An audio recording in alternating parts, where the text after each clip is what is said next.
Hey guys, Jack Spirko here. Welcome to Jack's Low Carb Journey, episode 37 here on YouTube. We are still not a podcast yet. I'm trying to get that maybe done, set up to start going over the weekend where I can start putting this out as a podcast as well. Because once I get it set up, it won't be any real additional work. And I think we'll reach more people that way. And these will, of course, be the Genesis episodes we talked about a few episodes ago. But right now, guys, there's an old saying, busier than a one-legged man in an ass-kicking contest, and that's me. And time is kicking my ass. I've got about 2 weeks out before we start our big fall workshop. There'll be about 60 people living at my house for a week. I got to feed them. I got to take care of them. I got to entertain them. There's about a billion things that go into making that work. So I may be just a little slower on the uptake on getting that done, but I really want to do that. I think it'll be great. Anyway, we're going to talk about something today, and I want to make sure that I try to be clear about something. I try to be like the no-nonsense source of information so you can make good decisions. I don't want to be the keto or the paleo or the nutrition police. And it just seems that no matter what and I find it interesting a lot of times, because I listen to a lot of different content, a lot of different people, this subject will come up with people over and over again, and people think it's unique to their niche. You know, like, I don't remember who it was recently, but talking about the keto police. And I'm like, dude, it's not you and it's not keto. Like, Corey from Aquarium Co-op talks about the goldfish police. So anywhere anyone goes and puts stuff online, there's a police force, a fashion police, a keto police, a goldfish police, permaculture police. You name it, there's a police force for it that comes up and tells everybody they're wrong. But there is a place where people are putting out a lot of incorrect information right now, and it's on product labeling. And I'm going to get hate mail for this one. I know I'm going to get people telling me I'm stupid, I don't know what I'm talking about, I'm a big dumbass that trusts big food or something. And I want to be very clear, I'm not putting anybody down here. And I've been guilty of believing some of this stuff myself until I checked into it and got the closest thing to a correct answer that's possible in a very convoluted space. I do not trust big food. I do think that people lie, but I also want to point out that this is what a label says, and this is what it means. This is what's being claimed, okay? That it's not a loophole or a trick. And there's a lot of mommy bloggers in the paleo and keto and frankly nutrition space. There's a lot of keto vloggers, video bloggers like I'm doing right here, and some of them know a lot more than me about a lot of things. But they keep saying this stuff, and just like some of my other myth videos, they're getting this wrong. And it's leading you to probably make decisions where you could spend less money than you are and get a better product at the same time. Or not be afraid to buy something that might actually be a really great product because, well, it doesn't say it right. Okay, so look, again, I know you're going to disagree with me, but if you go check what I'm about to tell you, trust me, I spent 2 hours this morning verifying everything I thought I knew to the best of the ability based on the information that's there to be correct when I give it to you right now. So, let the wailing, the gnashing of teeth, and telling me I'm stupid begin. Number one, grass-fed beef and grass-finished beef on a label are claiming the same thing. There is no difference when it comes to what a producer is saying that they have done. Again, we always have to trust labels or not trust labels, or trust producers or not trust producers. But this belief that, well, you see, what grass-fed means is, all cows are fed grass. And then they take them to a place and they feed them corn and soy and whatever at the end, and then they claim it's grass-fed, even though they finished it, because all cows eat grass at some point in their life. See, this is a fallacy based on a fact. All cows do eat grass for the majority of their lives. All cows do that. And CAFOs are a real thing, and they're a horrible place for an animal to end its life. And they take a cow that's eating grass up to that point, because it's cheaper to let them eat grass until you finish them. That's why they finish cows on grain. Also, if you try to raise them their whole life fed on nothing but grain, you'll kill them before they're ready to be harvested, because it makes them sick. So that's one of the main reasons I don't want to eat grain-fed beef. Because it makes the animal sick to eat it, which means I'm eating a sick animal. Okay? And that's a fact. No one feeds a cow for 18 months corn because you kill it. Got it? So this belief is that since that's the case, that they're saying grass-fed because some people come out and put grass-fed and finished, that the two are different things. They may be, because we have to trust the label because there's not a lot of oversight on any of these labels here, at least this one in particular.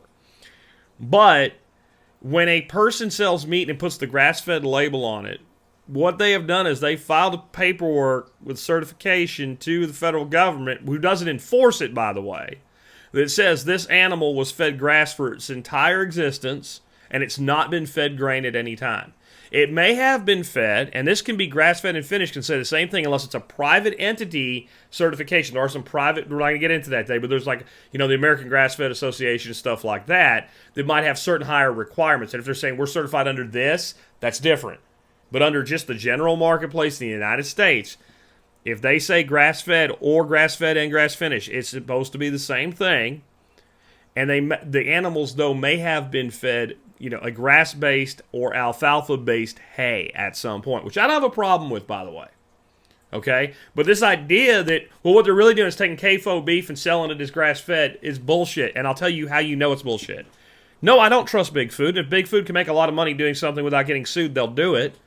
So if that was the case, when you went into Albertsons or Trader Joe's or whatever, and you went to the meat case, the little bitty section that says grass-fed, where they charge you more for the smaller pieces of meat, that'd be a lot bigger section.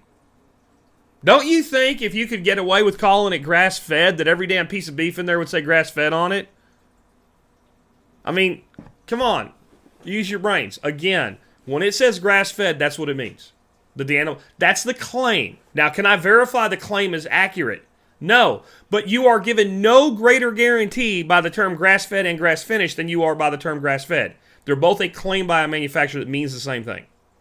Be angry. Type down there. You are so stupid. I don't believe you. I listened to Thomas DeLure, and he said he's wrong. Okay? He's wrong. And if I'm wrong, go prove me wrong. Don't go find a mommy blogger that says Jack Spirko's wrong. Go find a statement by the federal government of the United States of America, which is the only country I'm talking about right now, that says it's okay for a producer to take a CAFO finished product and put grass-fed on it. Go ahead. Or go show me somewhere in text from a regulatory standpoint or from a statement of any industry standard anywhere that says that's okay. And then I will come on this thing and say, I was wrong, here's how I'm correcting myself. But until then, grass-fed, grass-finished means the same thing when it comes to the claim being made by the producer. Next up. Now if you're not mad already, just get your fingers ready to type all your hatred, and if you do something stupid like start cussing me, I'm going to delete your comment and ban your fucking ass from my channel, just so you know. But I'm going to have the paleo, the keto, the nutrition police are all going to descend on me like hornets out of a hornet's nest that I've hit with a pole. But this is factual, and if you want to prove me wrong, please do. I am always open to being wrong, but you need to prove it, not say this guy over here says you're wrong. You got to show me I'm wrong with facts, not opinion. No antibiotics and raised without antibiotics and no antibiotics ever, all of that means the same thing when you look at a piece of chicken or pork or beef.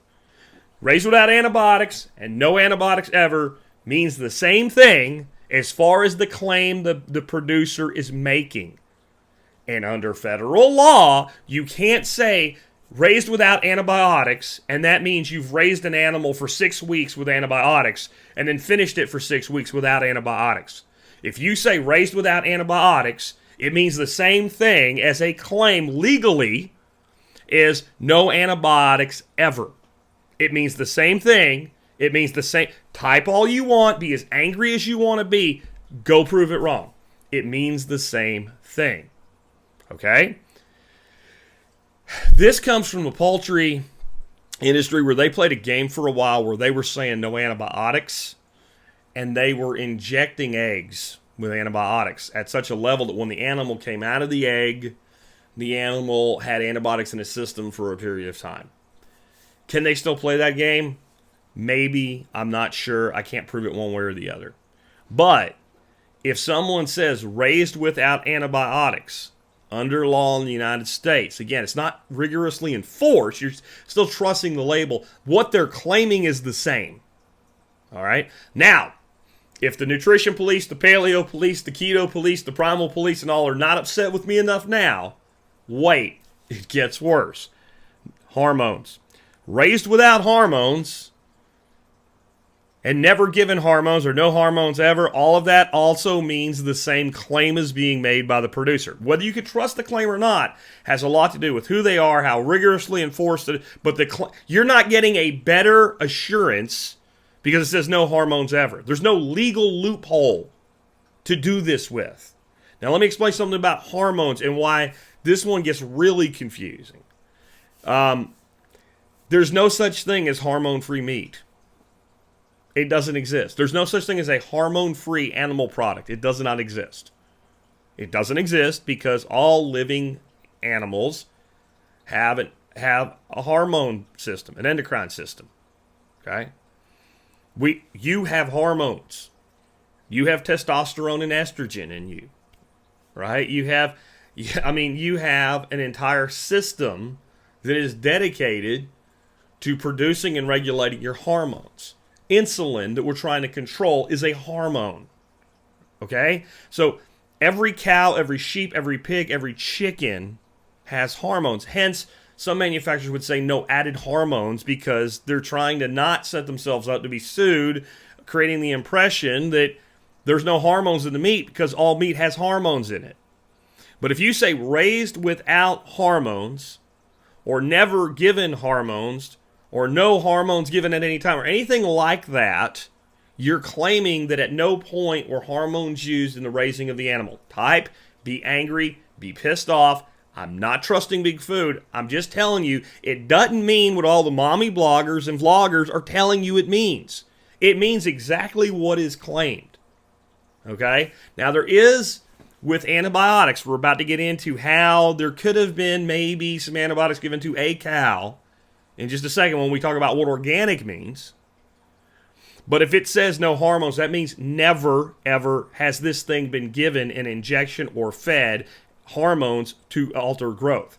Some animals are fed hormones to alter growth, and they can't put on the label that it was hormone-free or etc. All right? The law is pretty clear about that. And again, the enforcement is lax. All of these things are claims by the producer, and any kind of verification, validation, and almost all of them is done through filing paperwork or over a telephone or something like that. People don't go out and inspect and make sure, okay, you're really not putting hormones in there. However, if you are buying an animal product, be it meat, an egg, milk, cheese, that is certified USDA organic, at no time at all, ever, under any circumstances, was that animal given hormones or antibiotics ever from the time it was born until the time they cut its head off or milked it or picked up the egg that fell out of its butt. At no time, ever, period. Or the manufacturer, again, you're trusting a label and the manufacturer has lied. I'm not saying it never happens. I'm saying they have lied. So this is where you can get maybe this cow that you're eating the flesh of at some point had antibiotics, even though it was labeled with raised without antibiotics. Where with organic, that never happens. So let's say you have a cow. She's part of a beef herd. And when she gets to a certain size, or bolt in the head, whatever, she's done. She's going to be steaks. Yum. And she's out on pasture and she runs by and she scrapes herself on a fence and she has a really nasty infection. Okay? Let's make this a dairy cow because this is even more clear about how permanent this is. And your vet comes out and looks at that and says, well, old Bessie here, this is serious and there's an infection now in that and I need to give her an injection of antibiotics and topical antibiotics to save her life or she's going to have a serious infection and she's going to be at risk of death. Okay. If Bessie is a cow that is making conventional milk, but you're selling under the auspice if we don't use antibiotics, once Bessie recovers from that and starts making milk again, If you give her a window of period without antibiotics, she's free of antibiotics, you can then start selling her milk again, and you can say that milk is antibiotic free. No antibiotics, raised without antibiotics. Because you didn't raise her with antibiotics. You treated her for an acute condition, which, by the way, from an animal husbandry standpoint, is the responsible thing to do. If that happens and Bessie is part of your organic herd and your bovine vet comes out and injects her with hormones, she can never again produce organic milk. I actually don't agree with that. I think that's stupid. I think that's ridiculous, but it's the way that the label maintains its purity. So the antibiotic thing is one of those things that, like, well, why was it done? So what I'm saying when I say to you, I raise my beef without antibiotics, that I don't, as a matter of therapy and keeping my animals alive, give them therapeutic antibiotics. But if I have an animal with an acute condition that can be treated with antibiotics and that animal then recovers and becomes antibiotic free, I can still sell that animal under my label and under my claim. Which I don't have a problem with that. Because if you get sick and you are infected and you are going to die or get a lot sicker without antibiotics, what are you going to do? Most of you are not stupid enough to, think you're going to pray away the illness, and you go get a good quality antibiotic from your physician and you take it. And when it's done, it's done. It's done what it's supposed to do. It's helped you fight off the illness. That's what all these things mean. So when you go out and you find, I watched one of Tom's videos, and I'm going to tell you, I love Tom DeLore, but he's the reason I did this video today. I'm like, there's too much misinformation by good people here.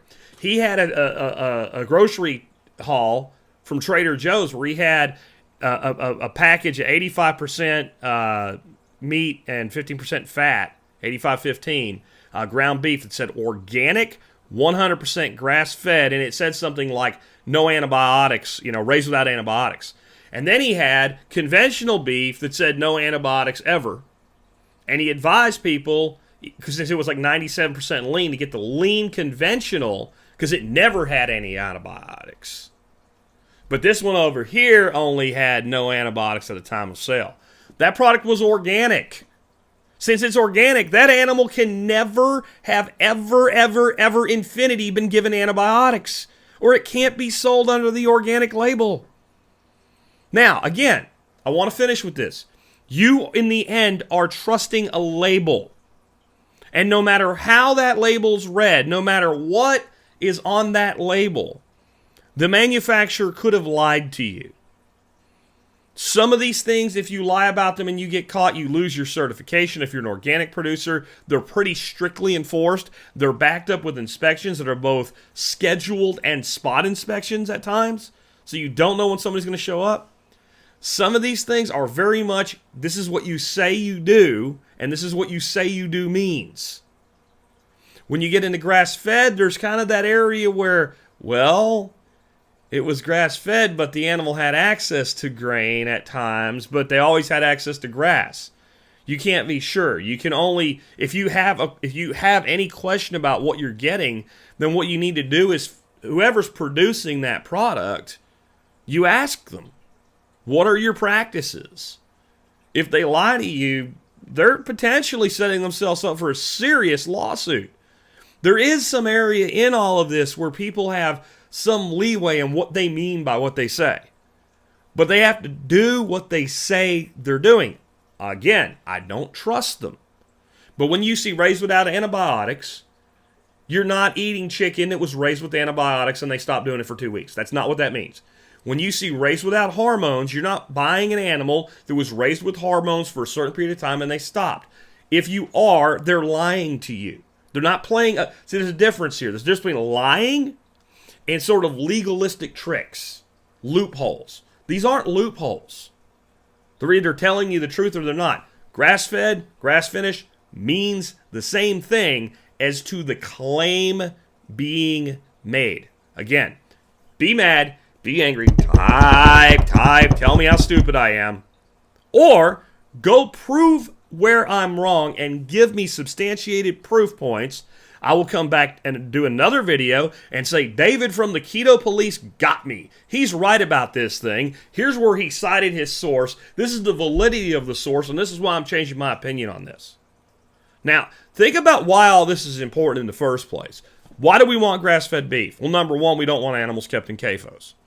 So even if a grass-fed animal, through some loophole, maybe during some period of a lean period of time, was given, because that's the thing, you say grass-fed, that animal must have access to the outdoors and pasture at all times, period. Or you can't say it's grass-fed, legally. All right? So maybe that animal did get some grain because the farmer threw some grain out there when the grass was really bad, when he should have thrown some hay, and maybe lied about it. This is not something to get overly concerned about, because the reason we're doing this is the omega-6, omega-3 balance between the grass-fed versus the conventional fed. And grass-fed beef is a much better product from an omega balance standpoint. It still pales as a source of omega-3s. It's got some. It's okay. It's better. It's not great. Salmon has a shitload more. If you really want more omega-3s, go eat some salmon. Or go eat some herring. Or go eat some sardines. So we don't want a sick animal. An animal that was fed 99% grass and occasionally maybe somewhere in that system got some grain, it's not going to hurt you. We don't want an antibiotic free because we're worried about getting antibiotics into our system directly. Because not all the meat has to be antibiotic free. We're worried about the antibiotics in these systems because they create superbugs. That's the real reason. We're worried about the welfare of the animal, the treatment of the animal, what the animal ate, the health of the animal, and what goes into our body. So you're not going to get a buttload of penicillin because you ate chicken, no matter where you get it from, no matter how shitty that chicken is.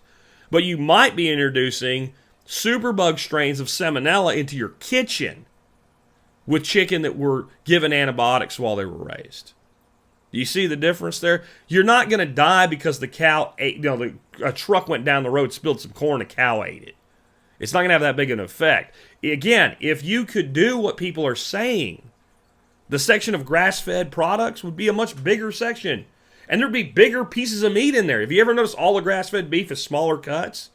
Because the cattle don't get as big when they're fed on grass only. Have you ever noticed that the color is different? The entire color of the meat is different. Now, I'm not saying they don't use dyes and things like that in conventional meat to try to make it look better. But just straight up, if you go to the grass-fed section and get a ribeye and you go over and get a USDA, the best quality ribeye you can get in conventional beef, I mean, it's really not even that bad of a piece of meat. And you look at them side by side, you can tell which one's grass-fed. I mean, you can just look at it and you can see the difference because of the nutritional profile. It changes the color and the structure of the muscle.